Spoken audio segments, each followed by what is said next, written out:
프랑스에 어려서 입양이 된 우리 한국 여성이 있었습니다. 나이 35이 돼서 이 고국에 자신을 낳아준 이 혈육을 찾고 싶은데 찾을 길이 없었습니다. 어려서부터 프랑스에서 자라나고 그리고 결혼은 이 영국 남성과 했습니다. 그런데 외국에서 살다 보니까 그냥 어려서 프랑스 문화, 결혼해서 영국 문화 이렇게 적응을 해서 살아가면 될 것 같지만 늘 마음에 갈등이 있더라는 겁니다. 나의 정체성이 뭐냐? 그러므로 나는 꼭 기회가 있을 때 이 한국에 가서 내가 나를 낳아준 부모를 만나고 싶은 건 아니다. 나를 사랑하지도 않아서 이 이영만리 외국에 입양을 보낸 부모를 내가 뭐하러 만나냐. 그러나 나의 정체성을 찾는 그 기회로 활용하기 위해서 내가 만나보려는 것뿐이다. 이런 생각을 가진 그런 여성이 있었습니다. 오늘 우리가 정체성이라는 게 무엇인가 이 부분을 생각해 보려고 합니다. 정체성은 제가 오랫동안 생각을 해본 결과 내린 결론입니다. 비슷한 말입니다. 자화상, 자아상, 정체성, 생각을 바꾸라. 이 네 가지가 다 같은 말입니다. 결국 정체성이라고 하는 것은 생각 바꾸기 작업이라는 것입니다. 우리가 이 어릴 때 프랑스로 입양 간 여성에게 해주고 싶은 말이 있습니다.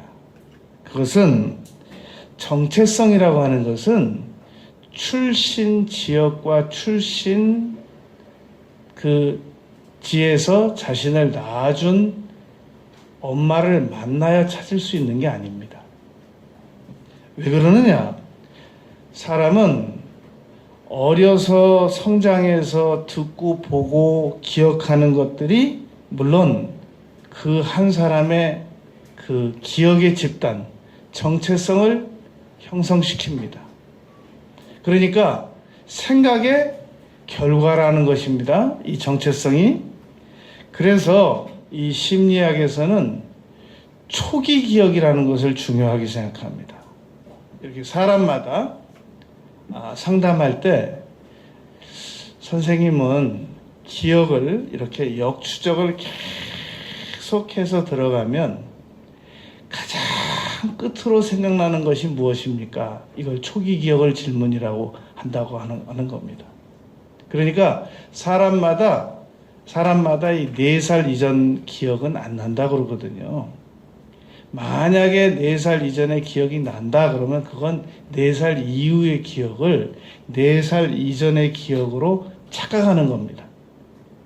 그러니까 우리의 기억을 역추적해서 계속 내려가 보면 마지막으로 우리에게 기억되는 장면이 있단 말입니다. 그걸 초기 기억이라고 합니다. 그런데 그 초기 기억이 긍정적인 것으로 기억이 나는 사람들은 굉장히 나름 행복한 인생을 살아갑니다. 그런데 역추적을 계속해 들어가 봤더니 그 초기 기억이 이렇게 좋은 기억할 만한 좋은 기억이 아니에요. 불행한 종류의 기억이에요. 그런 초기 기억을 가지고 있는 사람들은 대부분 인생을 우울하게 한평생을 살아갑니다. 왜 그러는가? 정체성의 초기 기억이 부정적인 것으로 형성된 사람들은 그만한 아픔과 트라우마가 이미 형성되어 있다는 겁니다. 예를 들면 저 같은 경우는 우리 어머니께서, 나의 어머니께서 나를 이 태중에서 유산을 시키려고 했기 때문에 늘 불안하고 1초 앞이 불안했어요. 청년 때까지. 그러다가 제가 청년 때 이 오살리 기도원을 가서 그 기도굴에 들어갔습니다. 그래서 내가 왜 이렇게 마음이 늘 아프고 불안하고 초조하고 공포한가? 이렇게 계속 그때 나이로부터 작년, 재작년 이렇게 쭉 그 거슬러 올라갔어요. 그랬더니 그 태중에서 막 공포에 질려서 떨고 있는 한 아기가 딱 내 화면에 영상에 잡히더라고요. 그게 저였어요. 그래서 그 시간에 주님, 이 어린 아이를, 이 공포에 떨고 있는 아이를 예수님의 보혈의 효력으로 덮습니다. 치료합니다. 그렇게 기도하고 나서부터 제 이 마음의 상처가 치료를 받은 거예요. 그러니까 저의 그 초기 기억은 두 가지입니다. 그렇게 영적으로 내가 도저히 기억할 수 없는 상황에 대한 그 아이가 떠는 장면의 기억이 한 장면이 저의 초기 기억이고, 그건 완전히, 그건 뭐 시뮬레이션으로 본 것도 아니고 영적으로 환상으로 봤다고 해야만 옳을 그런 상황입니다. 그리고 그 다음에 제가 초기 기억 가지고 있는 것은 그 4살 때입니다. 집 앞에 사람들이 많이 그 모여 있는 그런 장면이었습니다. 우리가 이런 초기 기억도 우리의 정체성의 일부란 말입니다. 그러므로 이 정체성을 치료를 받고 싶으면은 과거에 있는 그 역추적을 해 들어가서 생각을 많이 활용해야 됩니다. 그래서 우리가 상담을 하는 겁니다. 가족 상담을 하는 이유는 주변에 있는 이 아이의 엄마, 아빠로서 그 기억을 대신해 주는 겁니다. 나무의 나이테가, 이 식물학자들은 나이테를 보면 그 나무가 언제 흉년을 맞이하였는지, 언제 이 홍수를 맞이했는지 알 수 있단 말입니다. 그 나무의 정체성을 알 수 있는 겁니다. 그래서 자신의 정체성을 알고 싶어서 출신지와 지역과 주변 사람들과 자기를 낳아준 부모를 만나서 이 얘기 저 얘기 듣는다는 관점으로는 정체성 차원에서 출신 지역과 모친을 찾아가는 게 맞습니다. 그러나 그 아이가 어렸을 때 그 단서가 될 수 있을 만한, 그런 기억할 수 있을 만한 것을 많이 제공해 주지 못한단 말입니다. 그냥 불행했다, 뭐 즐거웠다, 그런 한 단편적인 기억 몇 가지 도움을 받을 수 있을 것이란 말입니다.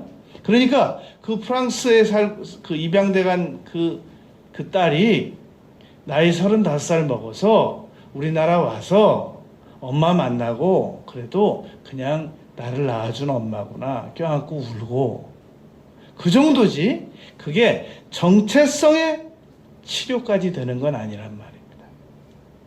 그래서 우리가 정체성을 치료받으려면 정체성의 정의를 알아야 되는데, 정체성은 외부적인 기억이 아니라 내부적인 기억을 말합니다. 우리 안에 내부적으로 입력되어져 있는 그런 기억들, 그것을 정체성이라고 한단 말입니다. 그래서 우리 인간의 정체성을 회복하려면 성경으로 돌아가는 게 훨씬 빠릅니다. 성경에서 인간은 어떻게 만들어진 존재고, 영과 혼과 육으로 만들어진 존재고, 인간은 죄를 지으면 어떻게 공포스러워하는지 그게 훨씬 더 빠릅니다. 꼭 옛날에 과거 탐방이라고 해가지고 기억 탐방이라고 해서 옛날로 돌아가 본다고 해가지고 다 평균적인 사람들의 삶을 살기 때문에 정체성 치료에 큰 도움이 안 된단 말입니다. 시편 139편 14절에 보면은 내가 주께 감사하오문 나를 지으심이 심히 기묘하심이라. 옛날 성경에는 신묘막측하심이라 그랬죠?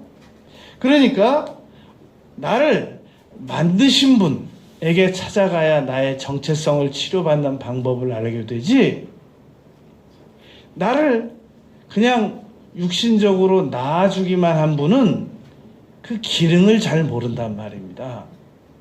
포드 자동차를 만든 사람을 찾아가야 그 포드 자동차에 대해서 정체성을 알 수 있지, 그 포드 자동차를 뭐 많이 고치고 그래 본 사람은 나 본 사람, 처음에 만든 사람보다 확실하게 그 기능 정체성을 잘 모릅니다. 그래서 인간이 정체성을 회복하려면 인간을 처음 창조하신 하나님에게 가서 여쭈어야지, 중간에 자녀를 낳는 일에 쓰임을 받은 사람에게는 그렇게 다른 사람보다는 타인보다는 많은 정보를 얻을 수 있지만 애초에 인간을 창조하신 분보다는 더 많은 정보를 얻을 수가 없습니다. 우리가 정체성이라고 하는 것에 대해서 또 기억할 것은, 정체성은 한 번만 알아본다고 해서 끝나는 게 아닙니다. 계속 알아봐야 됩니다. 반복해서. 우리가 악기를 어느 날 한 번만 조율해가지고 평생 연주합니까? 안 그렇잖아요. 뭐 1번 줄이 틀리고 3번 줄이 틀리고 5번 줄이 안 맞고 그래서 악기를 연주할 때마다 조율한단 말입니다. 마찬가지로 우리 정체성도 계속 조율을 해 나가야 됩니다. 더 나은 쪽으로. 이 골프 선수들이 요즘에 골프 성적이 잘 안 나오면 다시 가장 기초로 돌아간다는 겁니다. 그래서 골프채 처음 잡는 것부터, 첫 자세부터 올바로 바로 잡아나가기 시작합니다. 우리가 무엇인가 내가 정상적인 언행을 못하고 내가 정상적인 사고를 가지지 못하고 요즘에 컨디션이 이상하다라고 생각이 들면 정체성 점검을 해봐야 됩니다. 어떻게 점검을 하느냐? 정체성이 정상적인 상태로 작용되는 사람들은 반드시 세 가지 조건이 이루어집니다. 하나는 나는 사랑받고 있다. 이게 믿어집니다. 나는 하나님께 사랑받고 있고 사람에게 사랑받고 있다. 이게 믿어진단 말입니다. 여러분, 제가 종종 한 몇 년에 한 번씩 심리 분석에 대해서 말씀해 드리는 게 있습니다. 영화를 보러 갔습니다. 그런데 불이 꺼졌단 말입니다. 제일 뒤에 자리에 몇 사람이나 서 있을 것 같은가? 이런 심리적 질문을 해볼 수 있습니다. 제가 생각할 때는 세 사람이 서 있는 것 같은데요. 누군가가 자신을 비난하는 사람이 세 사람이라고 믿는 사람입니다. 내가 영화관을 갔는데 불이 다 꺼졌는데 영화를 봐야 되는데 저 뒤에, 제일 뒤에 자리에 몇 사람이나 서 있는 것 같습니까? 집단으로 서 있는 것 같습니다. 그러면 자기를 비난하는 사람이 집단적인 수를 형성하고 있다고 믿는 사람들이 그렇게 생각합니다. 심리 분석 방법입니다. 영화를 보려고 하는데 제일 뒤에 사람들이 얼마나 서 있는 것 같습니까? 누가 왜 서 있겠어요? 다 자리에 가서 앉았겠죠. 이 사람은 자기를 비난하는 사람들이 없다고 믿는 사람들입니다. 한 사람 서 있는 것 같아요. 누군가가 자신을 한 사람이 비난하는 것 같다라고 생각할 가능성이 높단 말입니다. 그러니까 건강한 정체성을 가진 사람들은 늘 하나님께서 나를 사랑하고 계시고 친구들도 나를 다 좋아하고 주변 사람들도 나를 다 좋아한다. 이게 믿어지는 사람들입니다. 이게 현실과 상관없이 서로 그것이 착각이라도 정체성이 건강한 사람들은 그게 믿어진단 말입니다. 정체성, 자화상, 자아상, 생각, 이거 다 4개를 오늘 같은 개념으로 이해한다고 그랬습니다. 생각이 늘 부정적인 사람들은 누군가가 자신을 비난하는 사람들이 많을 것 같다. 저 친구는 나를 싫어할 것 같다. 사람들은 왠지 모르게 나를 안 좋아할 것 같다. 이게 정체성이 건강하지 못한 경우란 말입니다. 그러면 왜 어떤 사람들은 정체성이 건강하고 어떤 사람들은 정체성이 불운하고 음울하고 어둡고 그러하냔 말입니다. 트라우마입니다. 성장하는데 아이들의 눈과 귀는 동영상 촬영처럼 계속 이루어집니다. 그래서 태어나자마자 집안에서 계속 엄마 아빠가 폭언을 주고받고 베트남 여인처럼 엄마가 아빠한테 매나 맞고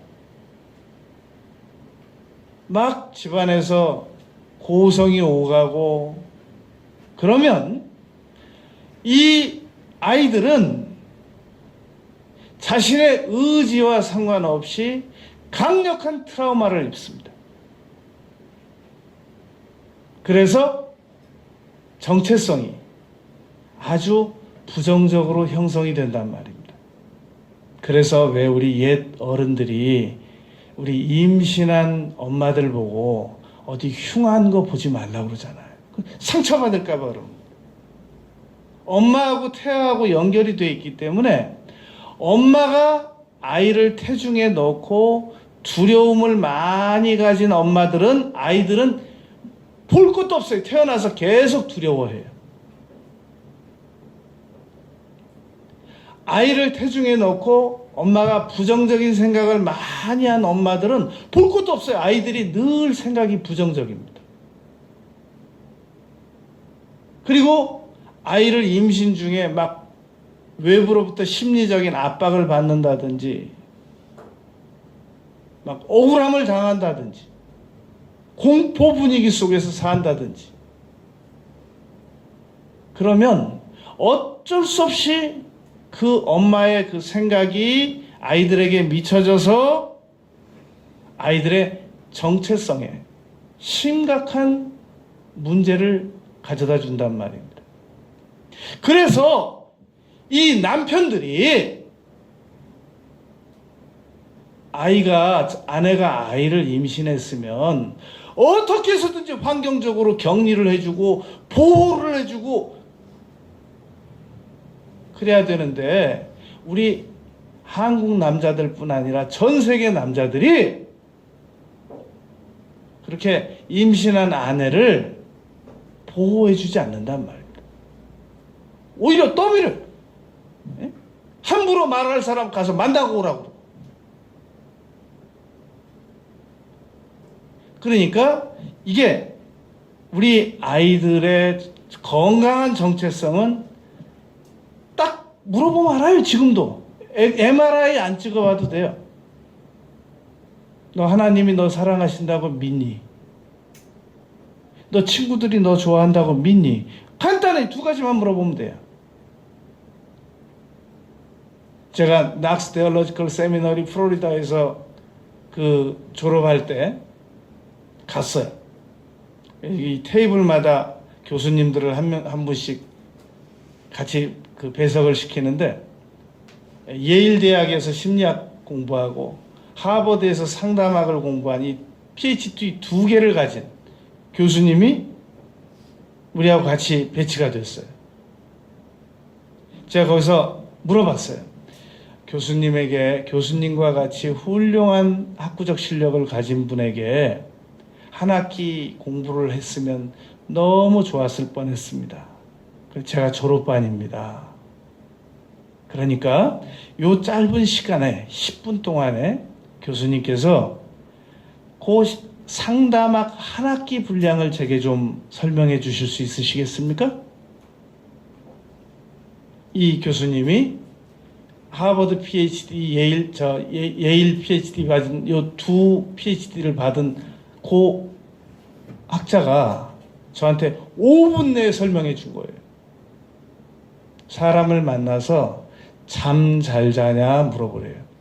요즘 뭐 머리에 뭐만 와서 잠은 잔다고 그러고 밥 잘 먹냐 그래. 아이고 뭐 나뭇잎 사기도 맛있다고. 그 사람 걱정하지 말래요. 잠 잘 자고 아무튼 밥 잘 먹는 사람은 마음에 큰 고민이 없는 사람이래요.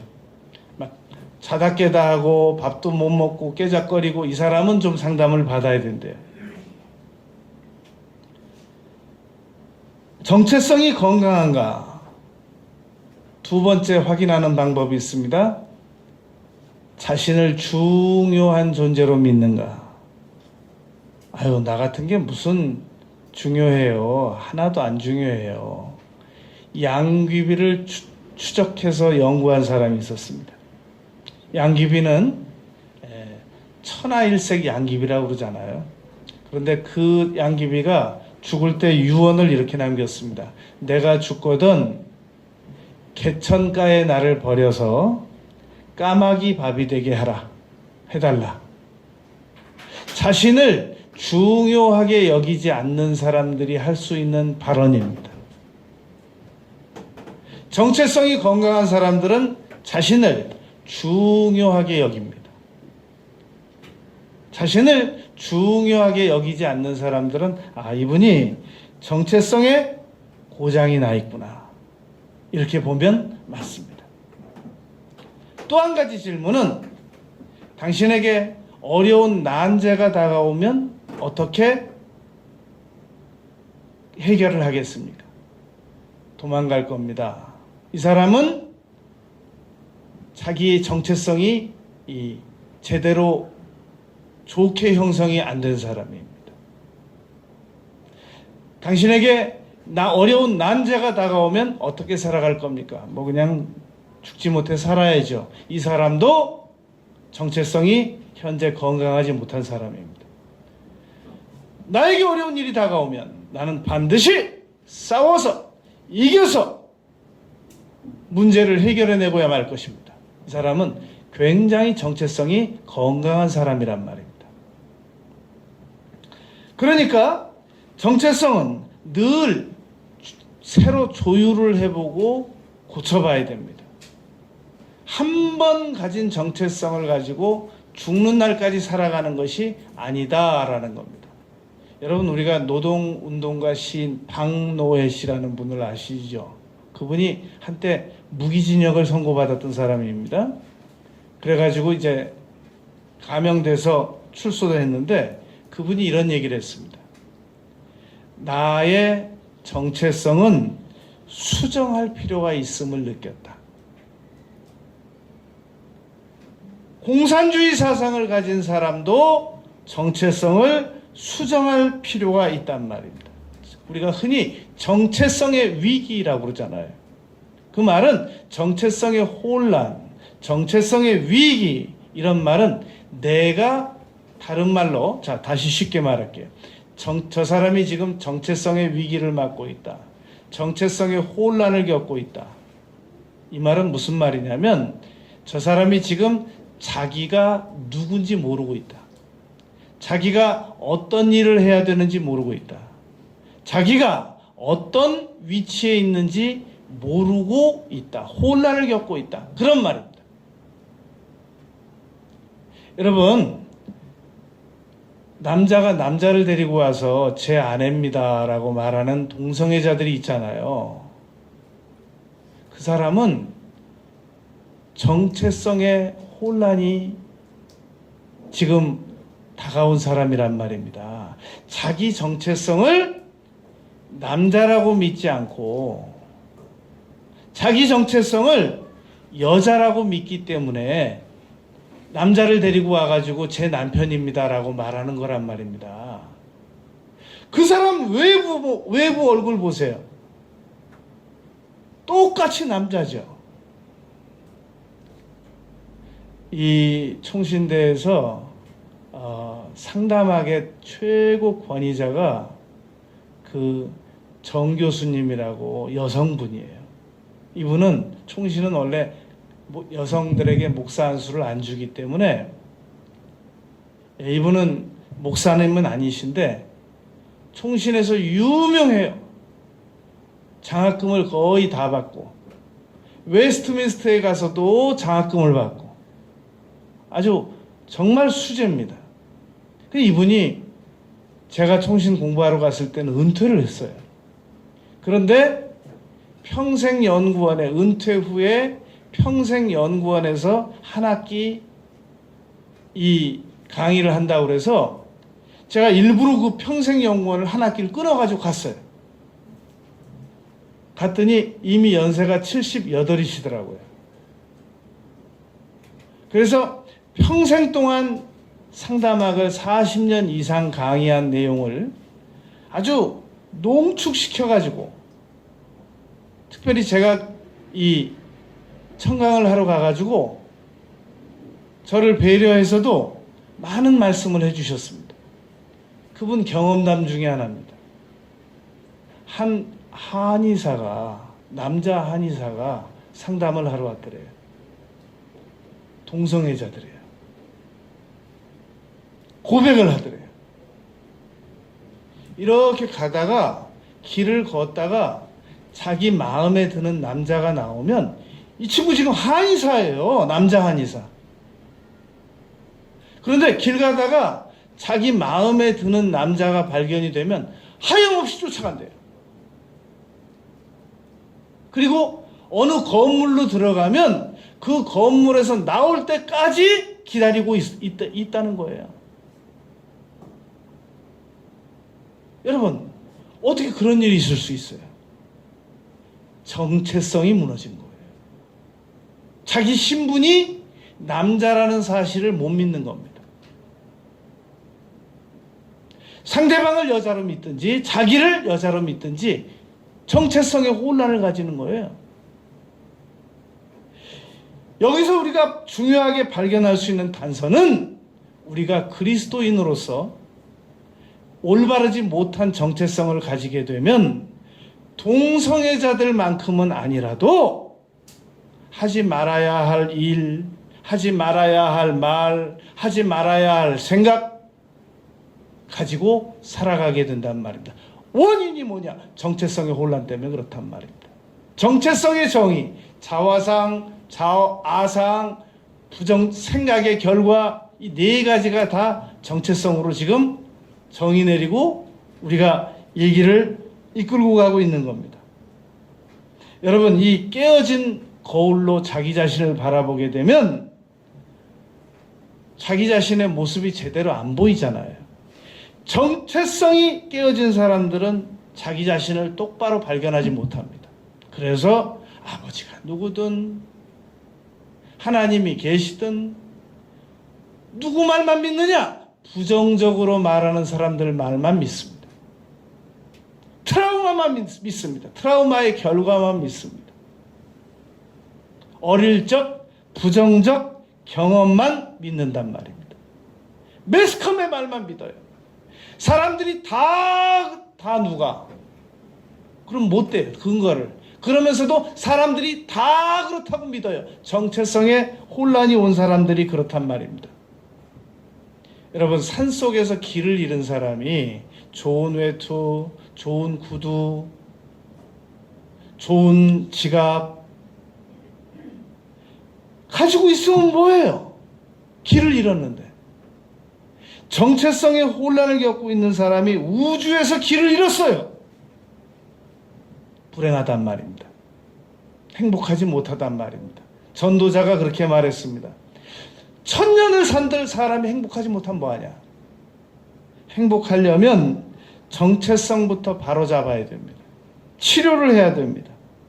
그래서 이 정체성의 혼란이 사람을 힘들게 한다는 것을 철학자들은 3가지로 요약해서 말했습니다.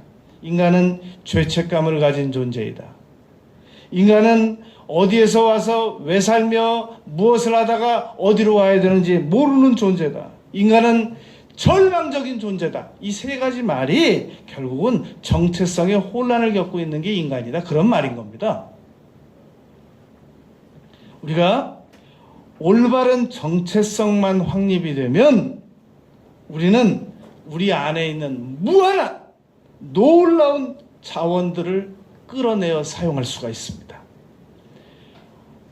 우리 자녀들의 정체성만 올바로 확립을 해주면 우리 자녀들의 안에 있는 놀라운 이 잠재력을 끌어내어서 적용, 실천, 활용되게 할 수 있단 말입니다. 남의 집 애들은 다 안 그러는데 우리 집 애들은 왜 그러는지 몰라. 정체성이 무너져서 그래요. 참나 정말 우리 애가 왜 저렇게 살아가는지 몰라. 정체성이 상처를 입어서 그래요. 내가 왜 이렇게 예수님을 오래 믿어도 왜 이렇게 내가 제대로 사람 구실을 못하는지 몰라. 정체성이 혼란해서 그래요. 정립이 안 돼서 그래요.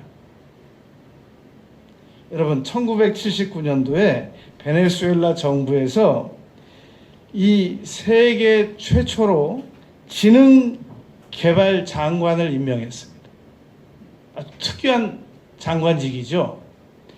그런데 이 장관이 자기가 베네수엘라에서 지능개발 장관으로 임명을 받은 후에 제일 먼저 한 일이 아주 또 특이했어요. 일본의 유명한 바이올린 이 전문가를 모셔다가 실험을 했어요.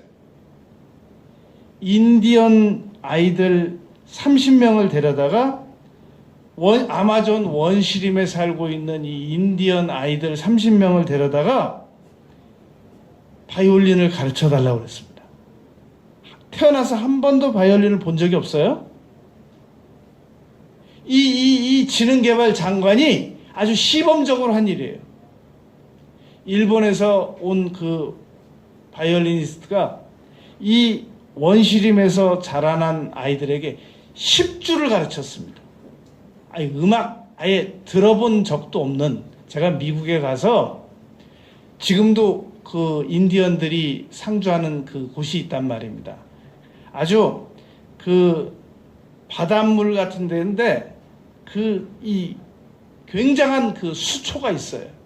그래가지고 수초만 특별히 이렇게 갈 수 있는 배를 특별히 만들어 놨어요. 그래가지고 외부 여행객들을 그 인디언 마을로 데리고 들어갑니다. 제가 그 인디언 마을을 한 바퀴 쭉 돌아봤어요. 인디언들이 어떻게 살고 있나 지금도 봤어요. 10주를 교육받고 이 아이들이 그 어려운 곡을 국립청소년 오케스트라와 협주했다는 겁니다. 10주 배우고. 사람 안에는 놀라운 잠재력이 있습니다.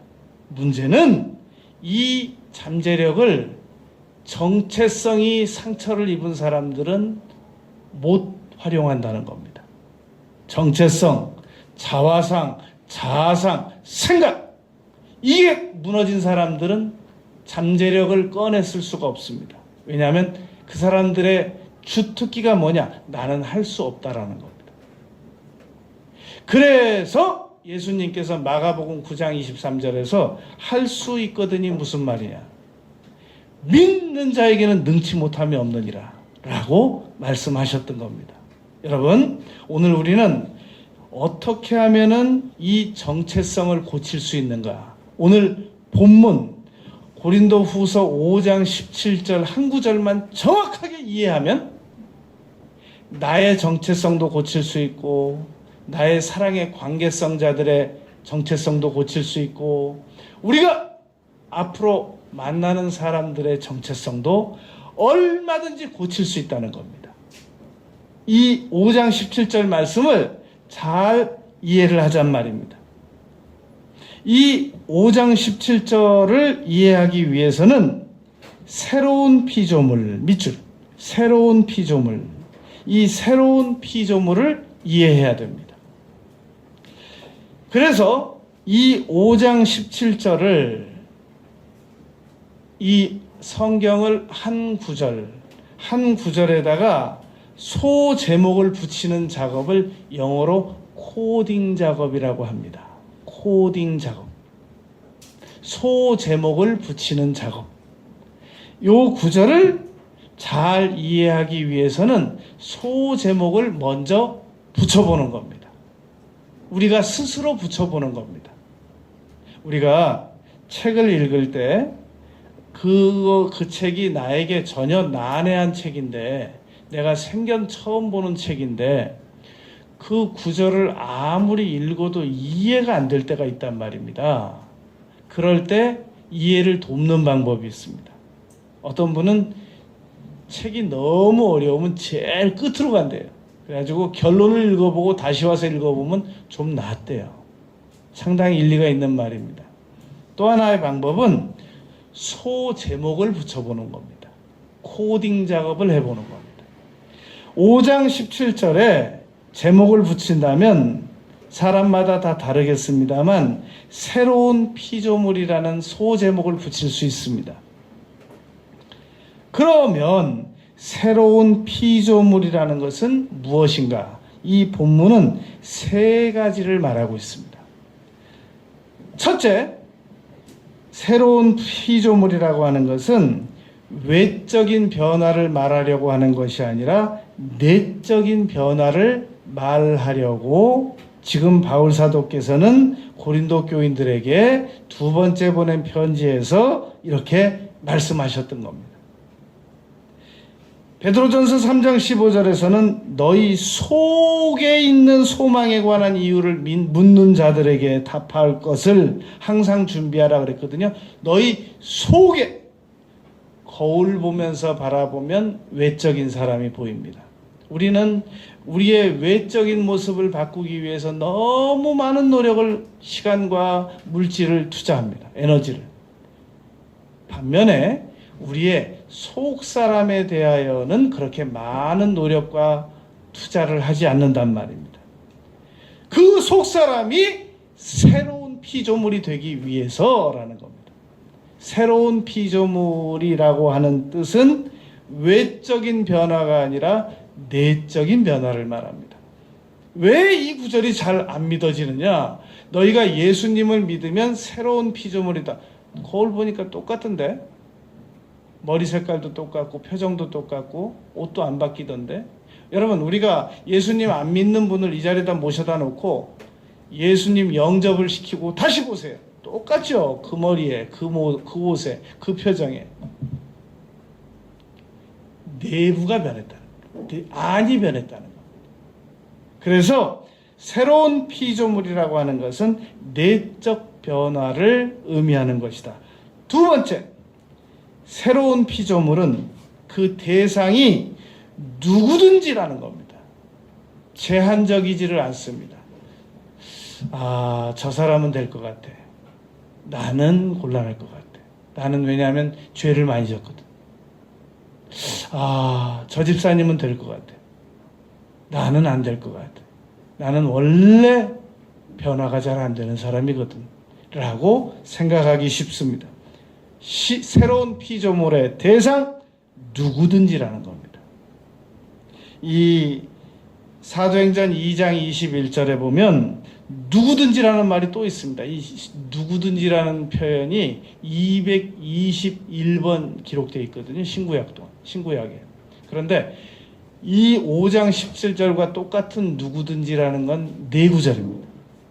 사도행전 2장 21절 누구든지 주의 이름을 부르면, 로마서 8장 9절 누구든지 그리스도의 영이 없으면, 로마서 10장 1절 누구든지 그를 믿는 자는 부끄러움을 당치 아니하리라. 로마서 10장 13절 누구든지 주의 이름을 부르는 자는 구원을 받으리라. 제한이 없어요. 예수 앞에 나오면 모든 죄 사하고, 예수님의 도움이 필요하다고 해서 예수님 앞에 나오면 새로운 피조물이 될 수 있다는 겁니다. 고시봐야 되고 그런 게 아니란 말입니다. 새로운 피조물의 첫째 조건, 외부가 변화받고 싶은 사람들은 새로운 피조물이 되려고 하는 생각을 안 가져도 됩니다. 그냥 외부를 바꾸시면 됩니다. 스스로 성형하시고 화장하시고 헤어 디자이너 잘 만나서 바꾸고 코디 만나서 옷 바꾸고 그럼 돼요. 새로운 피조물을 외적인 변화로 생각하시는 분들은 이 구절하고 상관이 없습니다. 새로운 피조물이 되기를 원하는 분들은, 내적 변화를 가지기를 원하시는 분들은 이 구절이 지금 내적 변화를 요구하고 있는 것이란 말입니다. 두 번째는 누구든지라는 겁니다. 그 대상이. 세 번째, 누구든지 그리스도 안에 있으면, 이 말은 예수님을 믿는 것을 말해요. 누구든지 그리스도 안에 있으면, 누구든지 그리스도 안으로 들어오려면 예수 그리스도를 영접하면 돼요. 이것은 요한복음 1장 12절과 같은 말입니다. 영접하는 자, 곧 그 이름을 믿는 자들에게는 하나님의 자녀가 되는 권세를 얻게 된다. 누구든지 그리스도 안으로 들어오고 싶으면 계시록 3장 21절 내가 문 밖에서 두드리노니, 영접만 하면 돼요. 나는 주님을 믿습니다. 옛날부터 믿었죠. 그런데 새로운 피조물이 되고 싶을 때마다 나는 주님을 믿습니다 라고 고백만 하면 그게 열쇠가 돼요. 예수님 안으로 얼마든지 들어가는 겁니다. 네 번째, 이전 것은 지나갔으니 보라 새 것이 되었도다. 이것은 죄를 용서받을 수 있다는 걸 말합니다.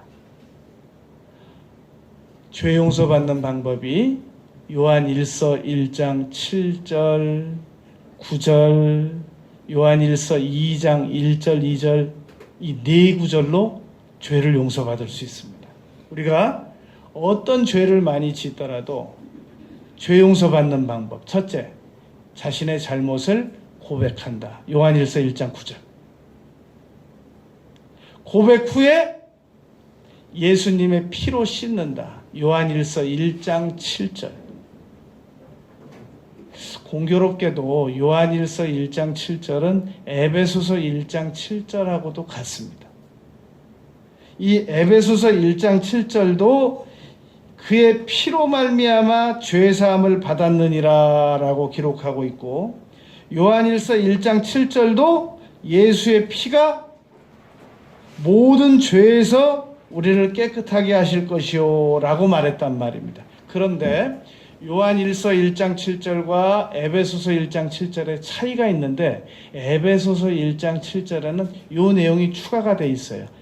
예수 안에서, 그리스도 안에서라는 말이 에베소서 1장 7절에는 추가가 되어 있어요.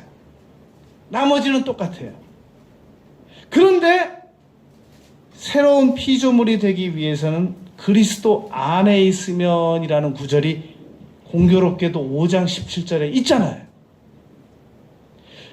나는 새로운 피조물이 되고 싶다 라는 결심을 가지면, 첫째, 나는 나의 내부적인 것들을 변화시키고 싶습니다 라고 결심해야 됩니다. 외부적인 변화를 위해서는 새로운 피조물로 이 구절로 찾아오면 안 돼요. 두 번째, 누구든지 라는 대상을 믿어야 됩니다. 내가 자격이 되는구나. 세 번째, 그리스도 안에 영접하고 들어올 수 있다는 겁니다. 이전 것은 지나갔으니 보라, 새 것이 되었도다. 이전에 내가 어떤 죄를 어저께 밤까지 지었고 오늘 예배드리러 나왔을지라도 죄 용서받는 방법이 성경에는 요한일서 1장 7절 9절 2장 1절 2절에 있단 말입니다. 죄 용서받는 방법. 첫째, 죄를 고백한다. 100번을 10,000번을 반복해서 졌어도 고백한다. 예수 피로 씻는다. 그리고 그리스도 앞에 나오라는 말이 요한 1서 2장 1절이란 말입니다. 그러니까 1장 7절 9절 2장 1절이 순서가 바뀌어 있는데 거꾸로 읽어 들어가면 돼요. 2장 1절 누구든지 2장 2절 죄를 범하였거든. 요한 1서 2장 2절, 요한 1서 2장 1절 예수 앞에 나와서 자기 죄를 고백하고 요한일서 1장 9절, 요한일서 1장 7절 피로 씻는다. 요 네 가지를 반복하면 돼요. 안 믿어지면 다시 재발된 거예요. 정체성의 혼란을 겪고 있는 거예요. 다시 반복하면 돼요. 죽는 날까지. 영원히 사용 가능한 구절입니다. 요한일서 1장 7절 9절 2장 1절 2절. 바로 이 새로운 피조물이라는 것은 요 네 가지만 이해를 하면 우리는 언제든지 새로운 피조물이 될 수 있습니다. 첫째, 나의 내부적인 속사람을 변화시킬 수 있다. 둘째, 누구든지 나도 자격이 된다. 세 번째, 그리스도 안으로만 들어가면 된다. 영접. 네 번째, 회개하고 죄만 씻으면 된다. 그러면 여러분, 우리는 새로운 피조물이 된 겁니다. 될 것이 아니라 된 겁니다. 그러면 새로운 피조물로서 남은 생애를 살아가면 우리 안에 있는 놀라운 잠재력을 얼마든지 다 활용할 수 있습니다. 꿈을 꾸어도 되고, 입으로 믿음을 선포해도 되고, 예수 그리스도 이름으로 명령해도 되고, 기도하고 믿어도 되고, 얼마든지 문제를 해결할 수 있습니다. 우리 모두가 새로운 피조물로서 지금 이 시간에 만들어졌다는 사실을 굳게 믿고 의심하지 않는 우리 모두가 되시기를 바라겠습니다. 아버지 하나님,